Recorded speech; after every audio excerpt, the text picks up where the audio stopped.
Pilason ang rider nga si Victor Nimes ang tigayon Kalibo Aklan matapos nakabunggo sa ginasundan nga auto. Sa inisyal nga investigasyon sang Kalibo Police, hinali nagminor ang salakyan nga ginamaniho ni Sonia Regalado kag wala na makontrol sang nagasunod nga si Nimes gani natabo ang aksidente. Gilayon nga nagpadulong ang Kalibo MDRRMO agod mabulong ang rider nga sang ulihin nagpamalibad nga mapakonfine sa ospital.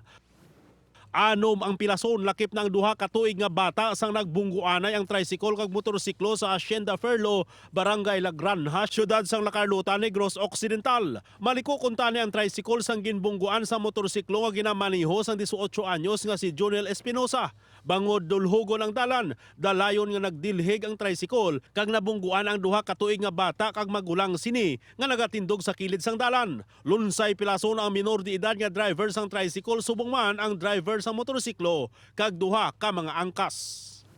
Napasaka ng kaso sa Roa City Prosecutor's Office batok sa apat ka mga suspek nga nagtiro patay sa retired army kag supervisor sang Golden Cloud Security Agency nga si Jennifer Borda. Robbery with homicide ang ginpasaka nga kaso kanday Rogelio Padernal, Gary Unilan, Ayan Abagatnan kag Romulo Briol. Si Padernal ang gintudlo mastermind sa kaso, samtang si Unilan naman ang nagpatay. Nagserve driver sa Abagatnan, samtang si Briol ang nagkontak sa mastermind nga himuon ang krimen. Nagapabilit nga preso ang tatlo samtang at large si Romulo Briol.